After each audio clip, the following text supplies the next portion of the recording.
ഇന്ന് തന്നെ ഡൗൺലോഡ് ചെയ്യൂ. കാണൂ നിങ്ങളുടെ ഫേവറേറ്റ് ഷോസ്. ഹലോ മോനെ, പ്രിയങ്കി തിരക്കി പോയോ? കണ്ടിരുന്നു അവളെ? ഞാൻ പോയിരുന്നു മുത്തശ്ശി. അവന്മാര് ആ നാടോടികള് കുറച്ച് കുഴപ്പക്കാരാ.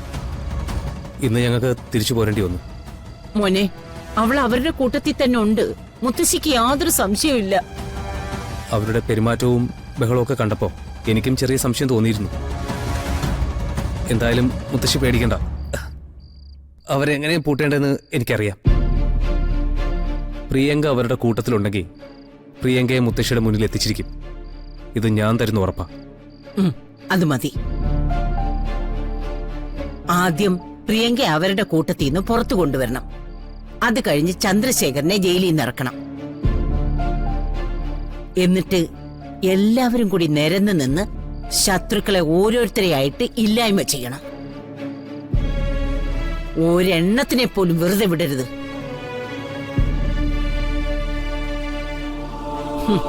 എന്റെ മോള് പോയതി പിന്നെ ഒരു ഭ്രാന്തിയുടെ വേഷത്തിലാ ഞാൻ നടക്കുന്നേ.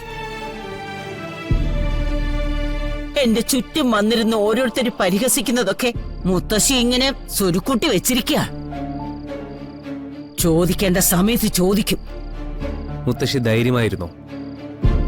അധികം താമസമൊന്നും ഉണ്ടാവില്ല.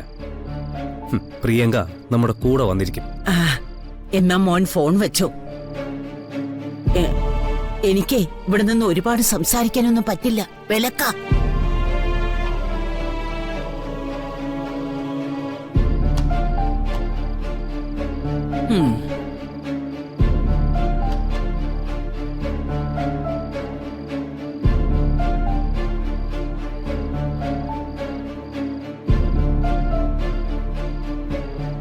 നേരെ ഒരുപാടായി ദേവേട്ട, കിടന്നാലോ? അമ്മ ഉറങ്ങിണ്ടാവോ? ഞാൻ ഉറങ്ങിയിട്ടില്ല.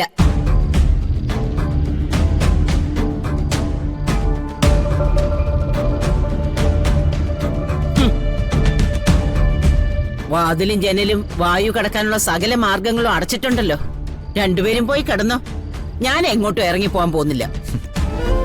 അമ്മ ഞങ്ങളെ വെല്ലുവിളിക്കൊന്നും വേണ്ട. അമ്മയുടെ സുരക്ഷിതത്വത്തിന് വേണ്ടി ഇതൊക്കെ ചെയ്യുന്നത്. എന്റെ സുരക്ഷിതത്വം എപ്പോഴാണെന്ന് അറിയോ നിനക്ക്? എന്റെ പ്രിയങ്ക മോള് തിരിച്ചെത്തുമ്പോ.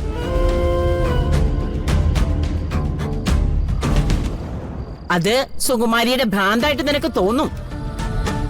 പക്ഷെ ഇത് നീ എഴുതി വെച്ചോ ദേവാ. എന്റെ മോള് വരാറായി.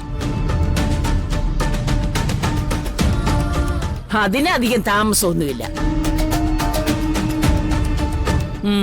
അവൾ ഇങ്ങോട്ട് വന്നു കഴിഞ്ഞിട്ടാ എല്ലാത്തിനും ഒരു കലാശക്കളി നടക്കാൻ പോന്നേ.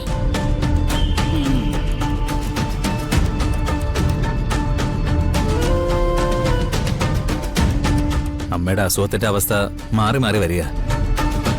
ഇതിപ്പോ കുറയാനുള്ളതാണോ കൂടാനുള്ളതാണോ ഒരു പിടുത്തമില്ല. എന്തായാലും നമ്മൾ സൂക്ഷിച്ചേ പറ്റൂ. വാതിലുകളെല്ലാം പൂട്ടിയിട്ടുണ്ട്. എന്നാലും ഇടയ്ക്കിടയ്ക്കൊന്ന് എണീറ്റ് നോക്കണം. ഇപ്പോ മറ്റുള്ളവരെ ഉപദ്രവിക്കാനുള്ള വാസനയുള്ളൂ.